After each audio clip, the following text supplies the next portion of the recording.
All right, sorry, Jochy. I apologize, man. Go. Oh, it's all good. It's all good. We're here. Thank you to the pastors for being patient. I can start over again. I will repeat every word that I said before. So just be ready for that. Sorry, guys. So, hello everyone. No, just kidding. Today we're not gonna talk about social media in the way we know. We want to talk about social media from the perspective of the local church and how we have gathered some information of metrics of success for pastors. Sometimes pastors don't want to do the work of social media or get the church into social media because they don't know how to. They don't know. They don't have a team. They don't know. They don't have human power to do it. So they have more questions than solutions. And it's really difficult to make it happen when you don't know the answers. And the position that we often hold is a position of leadership. So meaning that if we don't know how to do it, maybe we don't do the work as we expect. So today, this presentation will help you to see where to start, like things that you can start doing to make a little change and start improving. So I will not talk in the normal sense of social media. If not, this presentation will be mainly focused for local churches, how to get success in the Adventist world environment. So we are talking about making disciples using social media. And the first thing that I'm saying, are we good, brother? Yeah, man.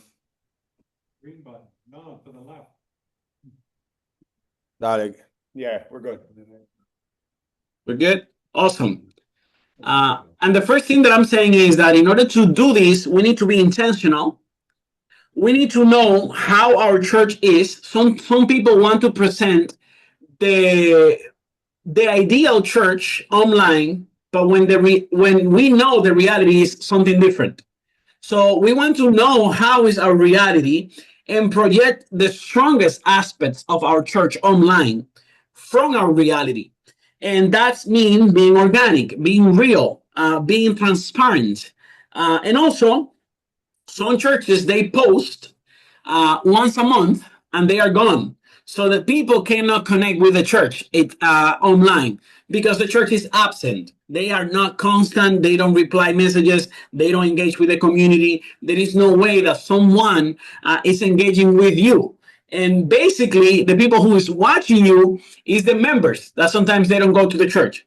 How can we flip the script so that instead of only the members seeing you, maybe more people from the community can see you? So I want to give you a framework that you can kind of like use to understand how to approach social media.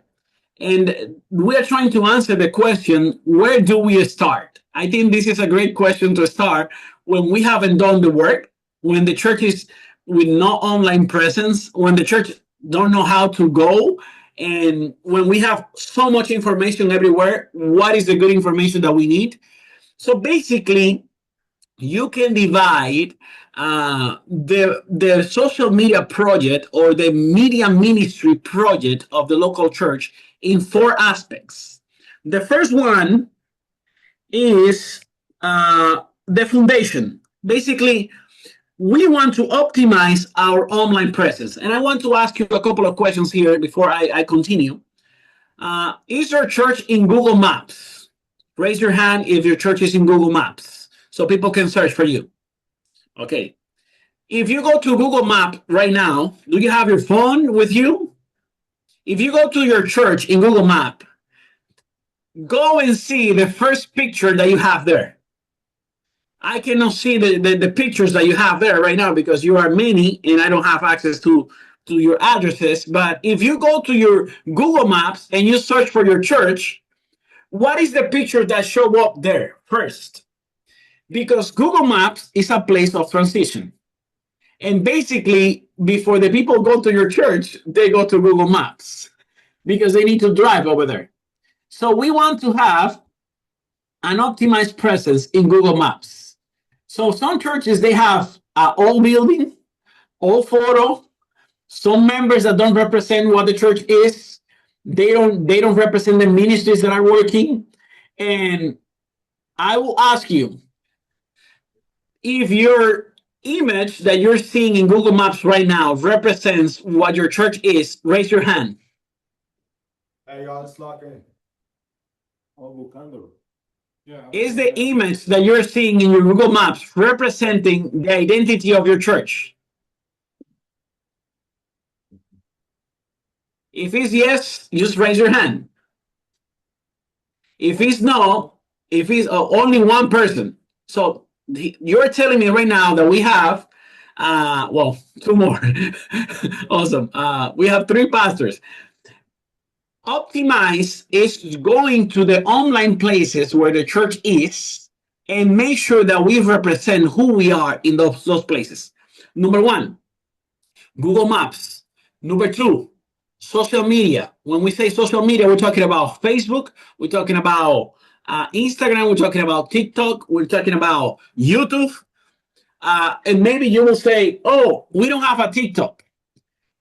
You can maybe not have a TikTok, you don't have account, you don't have content, but you can secure the name of the church because someone maybe will create later on the way.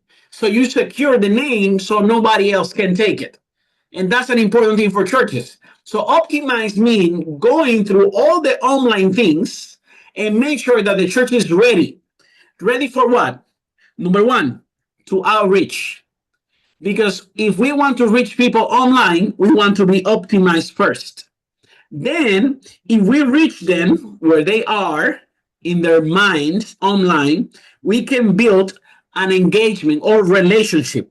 This is the key aspect of the online world. This is what we want to do. We want to have a good place online. We want to be able to reach, and we want to be able to make a relationship so that the people can be discipled and be transformed and become part of the community. So basically, these are the four aspects.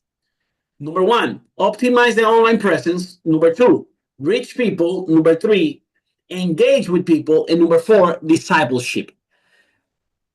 Today, we are talking about optimization. And I find out I work with churches every day.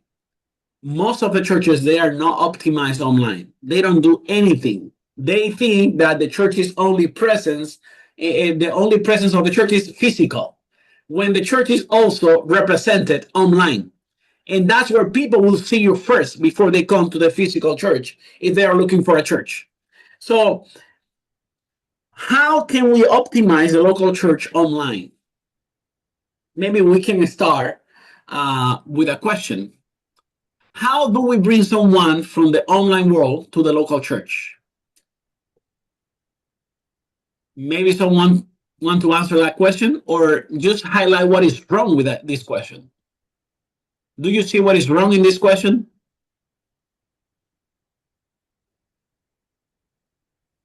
Maybe someone will say someone because it's yellow, but there is something else wrong with this question. Can anybody see what is wrong with this question? You want to take the local church to the online world, not vice versa? Is that it? Yeah. Pastor Edward, just highlight the point. When we ask this question, we are portraying the church as the special place. When we change the perspective of this question and we say how we can get to the people of the community, we are putting the value into the people. And sometimes we look interesting, but we don't look interested. So the idea of this concept is we need to be more interested in the people and stop trying to look more interesting. So the idea of the social media that I'm about to talk to you this morning is how can we be ready to show up in a digital world where we are interested in the community. Basically, the question that we need to ask is, how can my church reach and connect with its community? How can we engage with them? What is the strategy? How this works? How can I bring that to my vision of work for this year? what improvement I want to accomplish. What is that I want to develop in my local church that I'm not doing, that I can spend some time so that I can have more success? Maybe this is the question. Ask yourself, how can your church reach and connect with the community online? What are those places? Well, here today, I will give you a couple of options. But before I start, I just want to let you know that these concepts that I'm telling you that I will not focus on today are really important, because the main idea of optimizing your church is to be able to reach people, is to be able to engage with them, is to be able to disciple people. So the churches should be present in social media, in websites, in Google Maps, creating advertising. That's how people will know that you exist. They will know about your church. Your church can be hidden in a corner in Oklahoma, and nobody will know the name. Nobody will know how to find you. Nobody will stop in your church because you are not present. You don't have a presence online. So, in order to have engagement, a relationship, you need to be present. You need to exist. You need to be able to find your church. And also, when people search, it's like when you search for a restaurant. Who likes Mexican food here? Mexican food. Who like Mexican food? Okay. When you go to Google Maps and you search for a restaurant, how you make the decision of which one you will go? It's based on the photos in the menu, and they show you that good photos, good menu, good reviews. Basically, this is the one that I'm going, even if I need to drive 30 more minutes. The same thing is with church. I don't mean the church is only a business like a restaurant, but we need to use the tools in order to portray ourselves over the other churches so that we can be on top when people search for us. So this is the strategy. It's outreach, it's engagement, it's discipleship. But before we do that, we need to start this process. And maybe you're asking right now, where do we begin this process? It's with the pastor. It's you that need to get ready.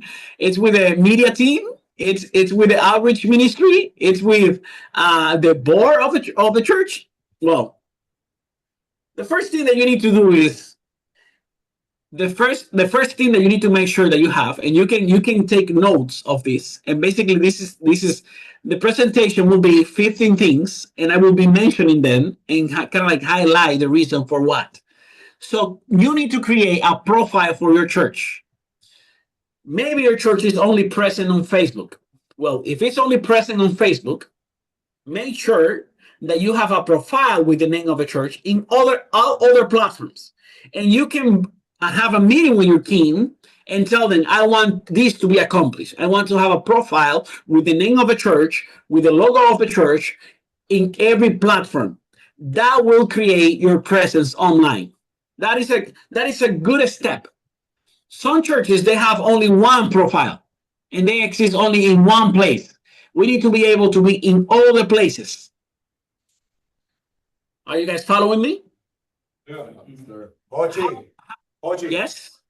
So are you saying, even if it's not active, because obviously not every church has a whole team, but you're saying even if it's not active, at least having a profile on each so that so you have a visible presence on each. Yes, that's exactly what I'm saying. If you are not active, and I know that right now, I'm not telling you create an account in every platform so that you post content. I'm just telling you that it's important to secure the name of the church in every platform. That's the main reason why you're doing this. And later on, part of the plan should be to have content in those platforms. But the first thing that you need to do is to create the profile. That will take literally 5 minutes to create the profile. And your church will be present in different places. Number two, we need to post content at least once a week. How many of your churches have post once a week online? Well, Okay, good. We have three. What you post is the live stream that you do. Yes or not? If it's yes, raise your hand. would you post at the live stream that you do? Well, I do shorts and the live stream. I do, I think those are in Awesome. addition to the live stream. The ones that raise their hand are in addition to the live stream. Yeah, I do shorts and We post picture too. Yeah, we post pictures from like events that we have. Yeah, posting pictures from events. So this is posting above and beyond the live stream. Those three. Yes, yes. Most of the churches right now in the Adventist world, they are focusing on just posting the live stream. And they think, okay, I'm posting the live stream. This is my social media strategy. Every Saturday, find me there, and we're gonna share the service. So it is important that apart from the main live stream that you do, which is actually not for people on the community, it's more for members that are absent of the church. Those are the ones that watch you. No one is searching for it apart from the people that know your community. But if you want to reach other people, you want to have a different kind of post that is more general, at least once a week. Are you doing that? If you are not doing it, you can start doing it. This is going to tell people who you are without saying a word. You're just sharing some content. Tell me how your church is doing. Tell me a message of hope. Say something about something that is happening in the community. Once a week, try to be present. Some churches focus on having a lot of followers. They want followers, and they think that the more followers they have, more successful they are. And success is not having 200,000 followers. Success is not having 1 million followers. Success is being consistent with interactions with the community. That is success. If someone leave a comment, who is going to reply to that comment? If someone send a message, who is going to send a message back? If we are trying to post every week, if you keep doing that, that is more important than to have 200,000 followers. So instead of reaching followers, we need to reach, or we need to pursue consistently connecting with the community through the comments, likes, and messages. So if you are not doing this, this is a good thing to add. We are going to be consistent because we want to interact with the community through the messages that they send to us or the comments that they leave. Number 4, most churches, they have a communication department. And when you say communication department, it's like an office that is closed and nobody can access it. Department is like a big word. Like it sounds like that. Like, oh, we are the department, communication department. So I want to invite you to think differently when you think about communication in media for the local church.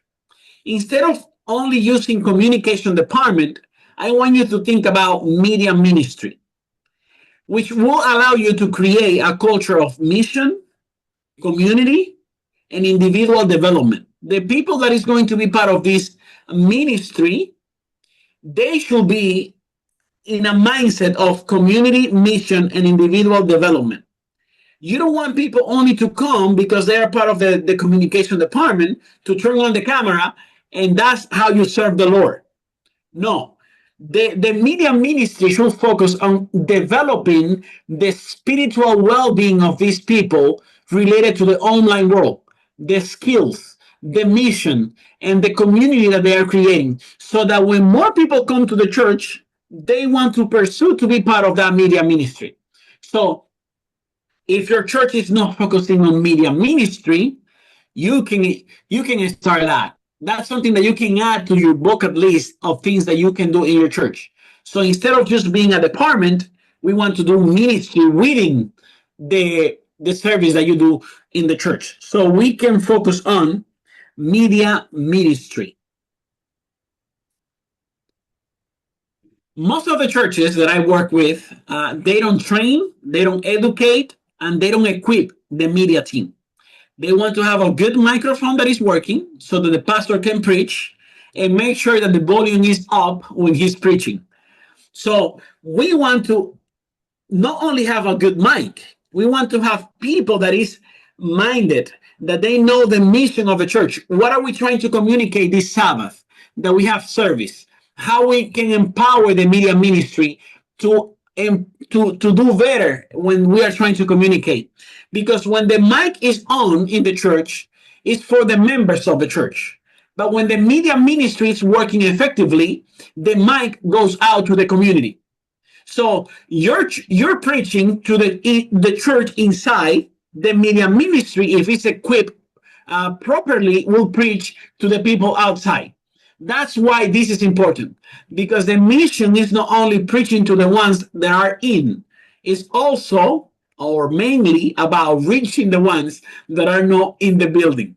So if you don't train, educate, and equip them with these ideas, basically the strategy, the mission that you have in your church will be lost. And you're going to find like you are not moving in the direction you want to move because there is no training, there is no education. And this is actually what Pastor Edward is doing here. He's inviting me to be with you to share a little bit of the work that we do and the experiences that we have with churches. So this is a key element in order to develop the people that is part of your community. Simple, but really important. Same logo. Make sure that the logo that you have on Google is the same logo that you have on Facebook. It's the same logo that you have on YouTube. And I will not go with the names, but I mainly suggest that the word church, the word Adventist, and the location should be part of the name online.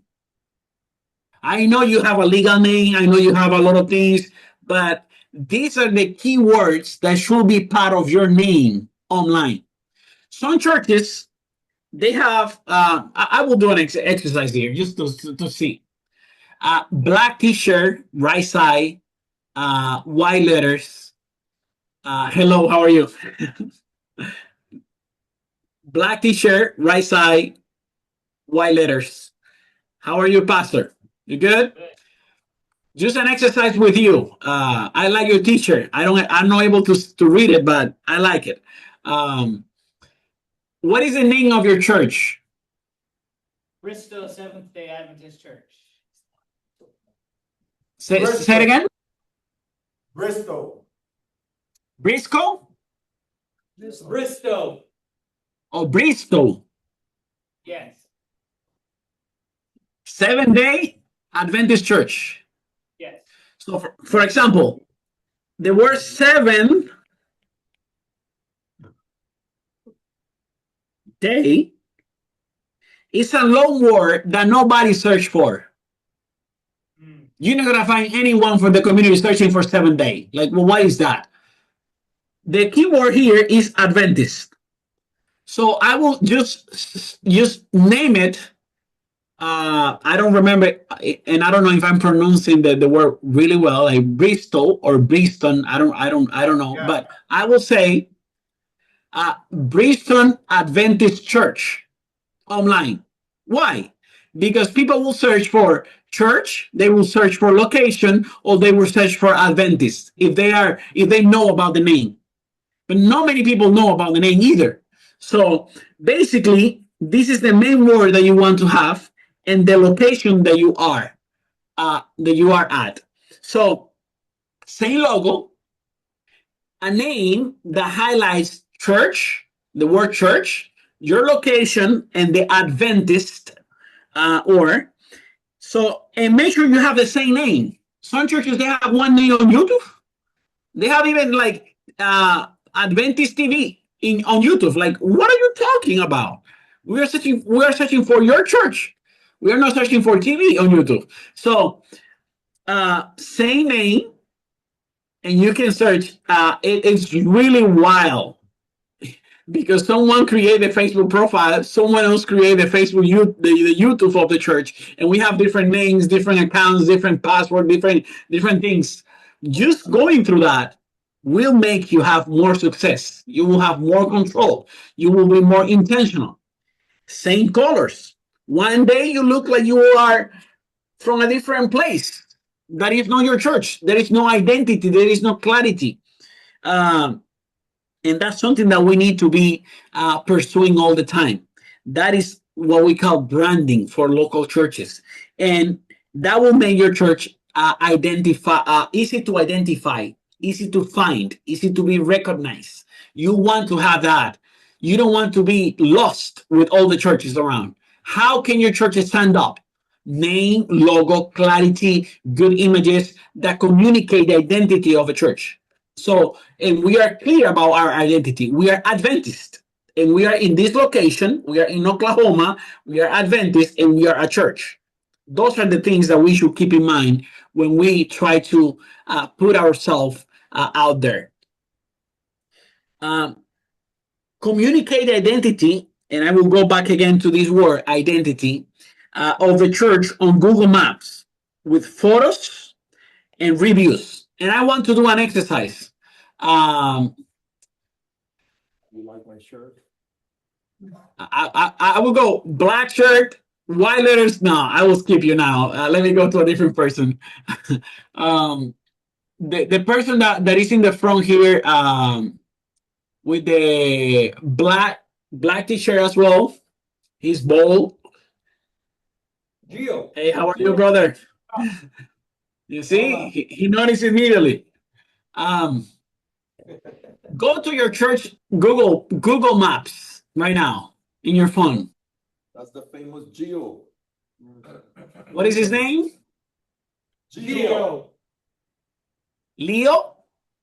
Gio. Oh, Gio. Pastor Gio.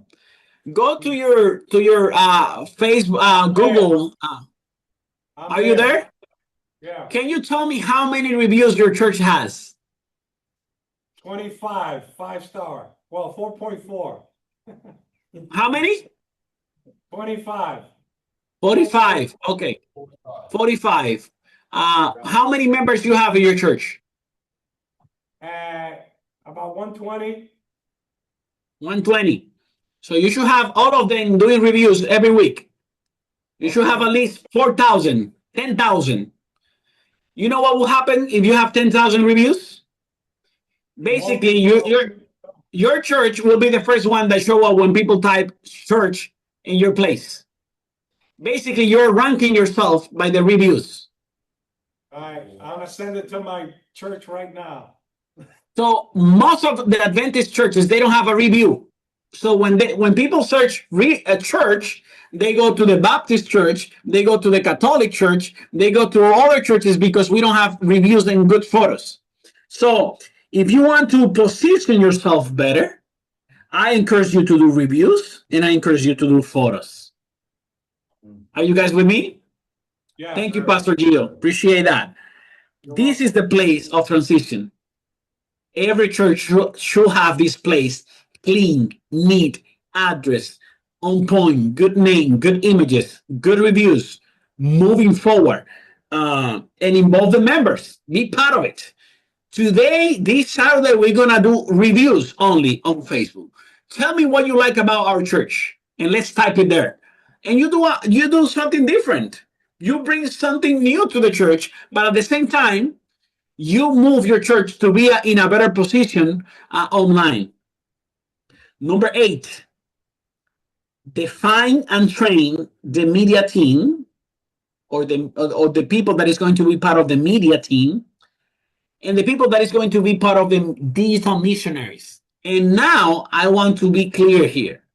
One thing is to have people that help with equipment in the church. And another thing is to have people that is able to do Bible studies online. Those are two different things. So you don't need to have a tech savvy person to be part of the media ministry. You can have someone that is wise spiritually, that is willing to do Bible studies or follow up with people.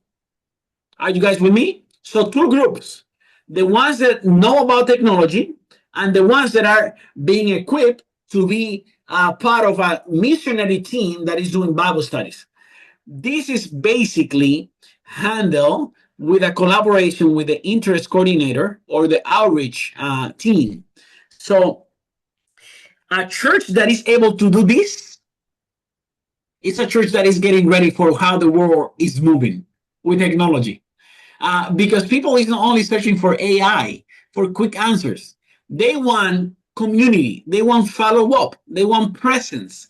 So we want to have people that is also willing to follow up with others, not only in person, but also online. And we're gonna talk a little bit about that. I don't know if today or maybe in the next meeting. Number 9,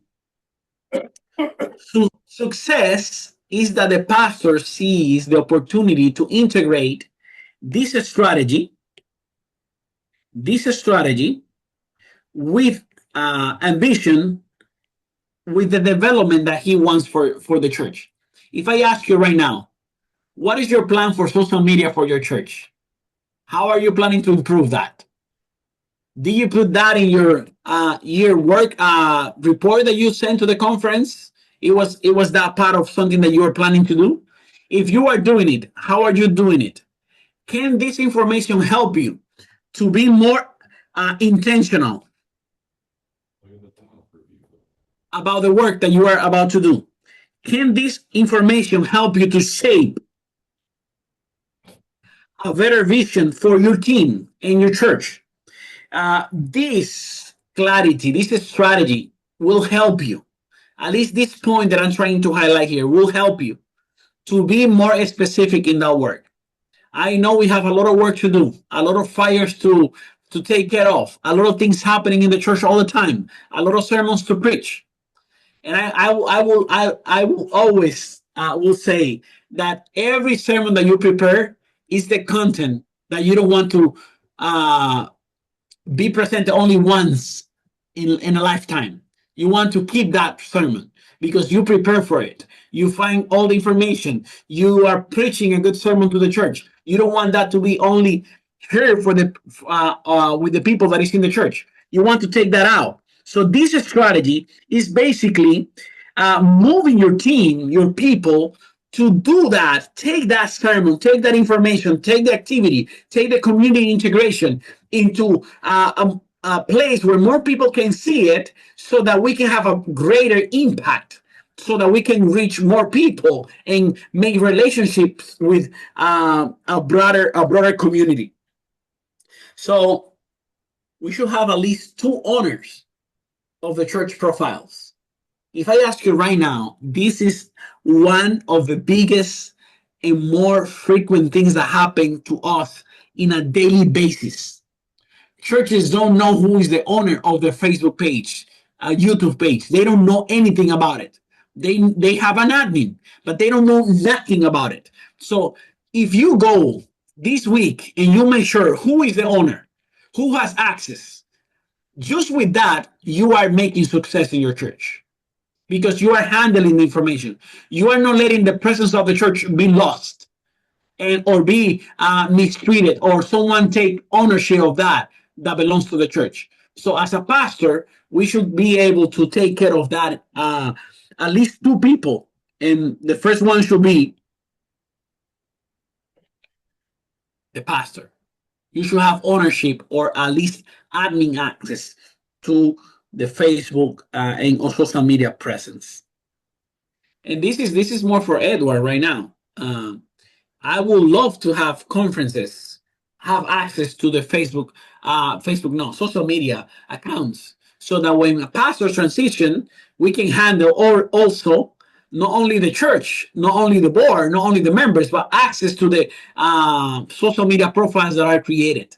So if a church do that, this is the information of the church, and we handle that to the conference. So the conference will have more clarity in who is the owner of the social media profile. I have 5 more, which is this is number 11. How many of you have heard the name Thrive? Thrive. Have you heard about Thrive? How many of you are using Thrive? We're still Okay. kind of determining whether we want to, you know what I'm saying, kind of like push it out or encourage it.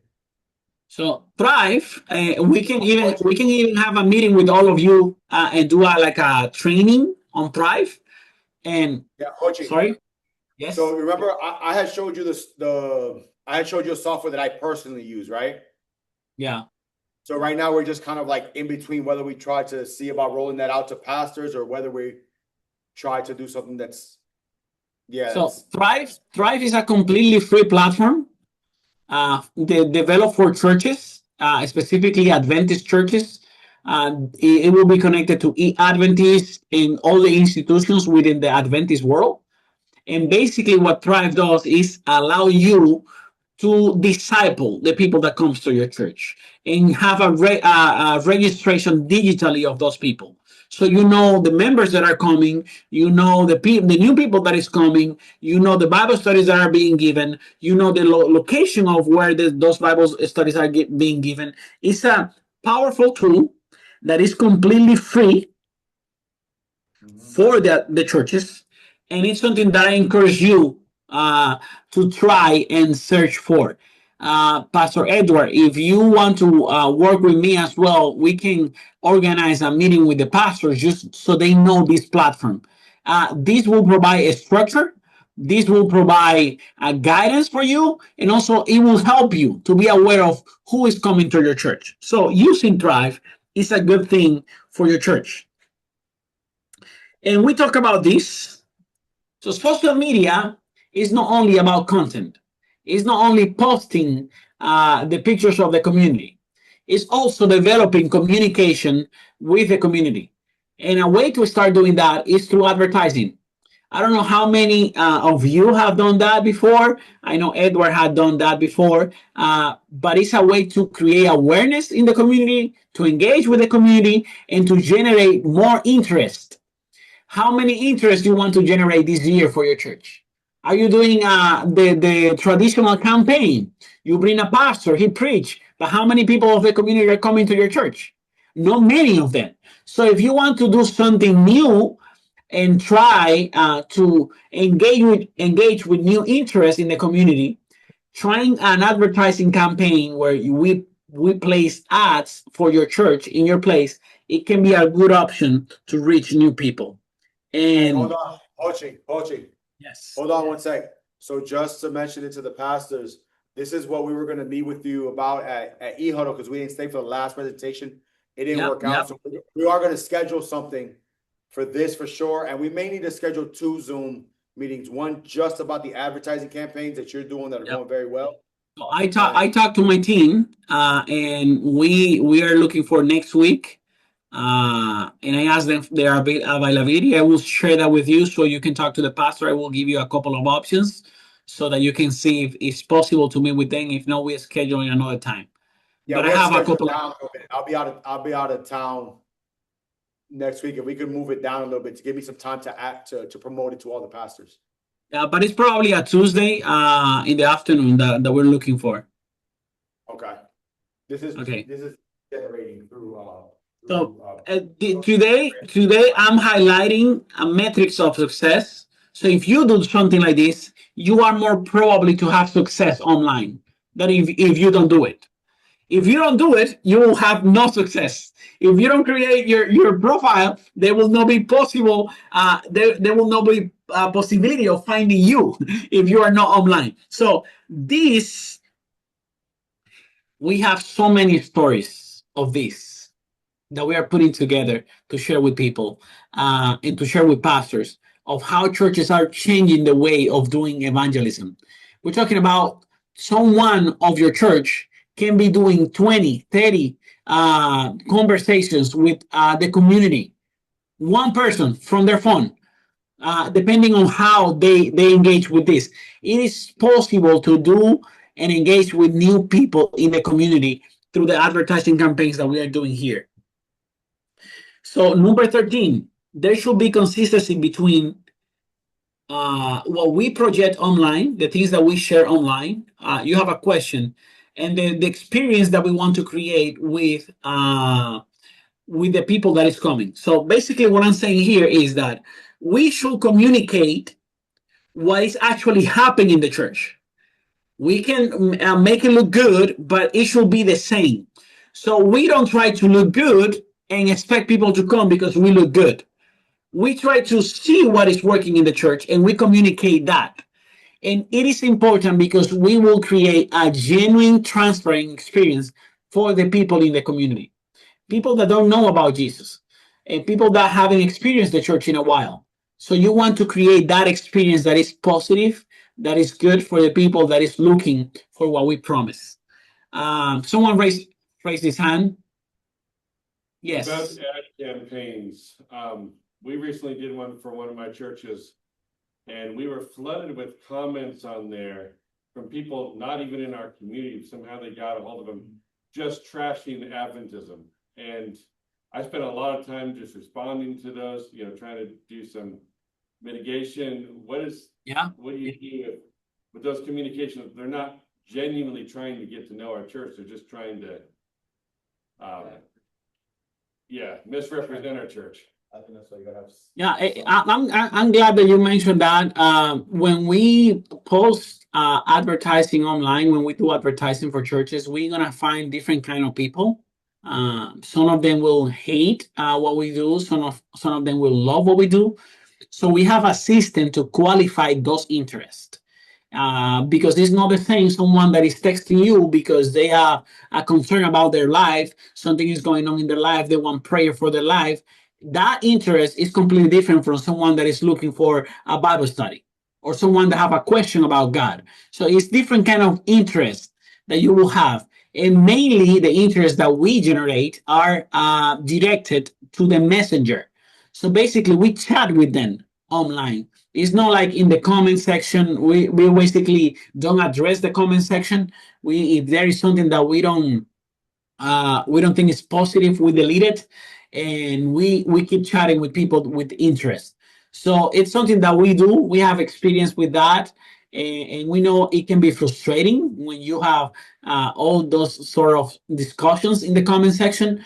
But we mainly focus on messenger, private conversation with the local church, handled by the members who learn how to chat. And we're going to talk about that in another presentation, which is the thing that we do here at Adventist Connect. This is kind of like helping you to visualize a little bit how the church can be improved, how the church can be ready to do more things online. Number 14, when we do advertising campaigns, we can collect data. Most of the churches, they don't know what's going on in their communities. They don't know what is happening in their communities because they only listen from the members. In this project, you will hear from the community. You will know what is going on in the community. For example, one church that was working with us, we start seeing that many people were looking for jobs and they were asking for prayers related to job. So the church said, oh, we have a situation in the community. Most of the messages that were coming is people without job. So why we don't do something job related? So they create a project on Sunday where we teach people where to find jobs in the community. And a lot of people came to that event because they understood what was going on in your community. If I ask you right now, what is the biggest issue that is going on in your community? You can guess, but you haven't heard from the community. We don't have a survey. So basically, when we do these projects, we collect information, and that will help us to align the ministry that we are doing in the church with the needs of the community so that we are showing up for them, interested in whatever is happening in the community. One of the biggest benefits that we have with these projects, it's basically collating data. Data is super important if we want to kind of like strategize and refine the way that we connect with the community. Number 15, and the last one, is that the best metric of success is to improve what you did yesterday. If you did something, check on that and see how you can improve it. Is to start again. Some people need to start again. We need to start over. If we need to start over, like someone said yesterday, like when you die, you cannot start over. You will have a new start with Jesus. But right now here, you can start again. We can start whatever again. So there's possibilities. The best metric of success is to try. Many of you don't try. So I encourage you to try something new, to test, not only maintain yourself in the same thing. If it's working, keep doing it, improve it. But if it's not working, try something new. That's a good metric of success. It is experiment in the new digital world that we're living. Social media and success will come when we share Jesus with others. We should not be hidden or keeping Jesus only for the local church. We need to go out to the community. So I appreciate the time that you spend with me. I know that doing a presentation through Zoom, it can be challenging, but I appreciate your time, and I hope that I can see you and meet you in a different time as well. If you have some questions, I can address some questions, and then we will be done with the presentation. All right, well, appreciate your presentation, man. Anybody have a question that they want to ask, if so, walk on over to the camera, just so you can make sure he hears you clearly. So the 15, we have this online, so we. Yeah, so he just sent me the presentation. I send the presentation over to all of you guys. Well, to Edward, and he will be sharing with all of you. It's a PDF file, Yeah. so that you can go over it. Perfect. Yes, Pastor Mom. I need to update my church website. Is there anybody who can help me? He needs to update his church websites. Is there anybody who can help him? And just for clarity, it went from Adventist Connect over to your department? The church websites? No, the church websites are part of Adventist Connect. It's called Frame. We have a department for that based in Walla Walla, and so we don't help the churches changing the whole things on the website. So basically, they need to do it by themselves. But we host that, and if there is issues with the website, we can assist with that. So basically, they can go to AdventistConnect.org and reach out to the aspect that is called Frame. I can show you that if you want, or send you the link for that. They can send a request over there, and we can help with that. But like if you want to update images or you want to share something in the website, it's something that they need to do as a church. We will not do that work for the church. I would recommend reaching out to Todd Gessel. Todd Gessel. But this is pretty new. So he's saying in AdventistConnect.org, there's a thing called Frame. This is Yes. first time. That's the first time I've heard about Frame too. So Frame is well where we host all the free websites for churches in North America. So basically, your church can have a website, new templates, and you just need to update whatever you want to share over there. And I encourage you to have that and communicate the identity of the church over there. And it is important to have a website. So is Frame just the WordPress skin that you're using?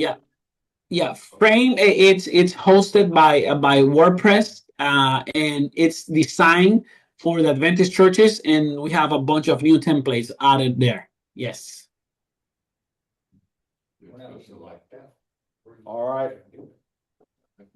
Anybody else have a question?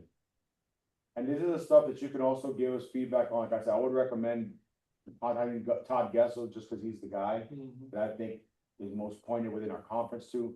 But anything, so for example, off the last session, there's a lot of interest in folks learning about some of the tech tools for presentations, software for different things.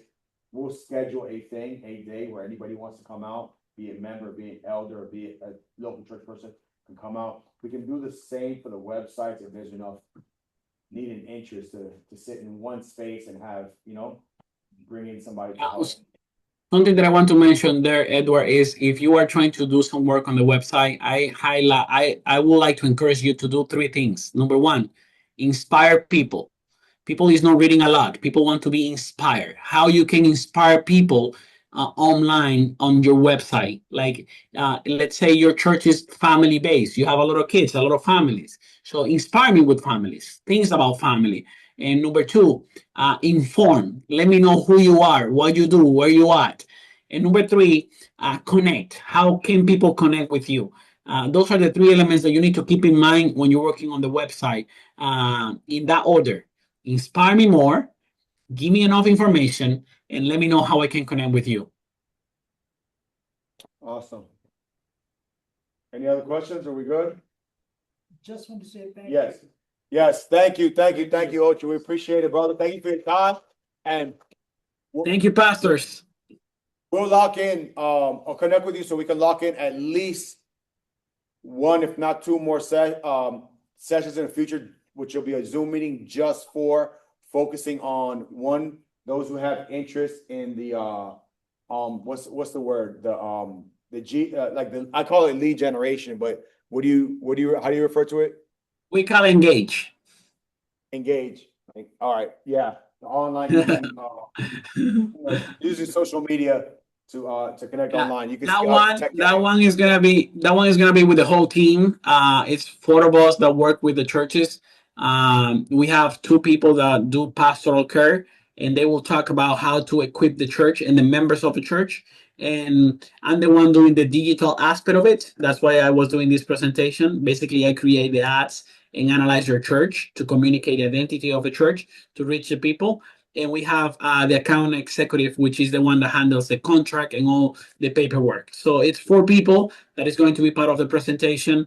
I encourage you to be part of it, and we're looking forward to partnering with you and to help in whatever way we can. Absolutely, Marlo. You're gonna. Where's he located at? You're located in Michigan, right? Huh? Yes, yes, You're yes, located in Michigan, right? yes, yes. Yeah, Andrews. I'm in Michigan. Yes. My office is in Andrews, and I live here in Berrien Springs. Yes. Okay. Yeah, recognize the building.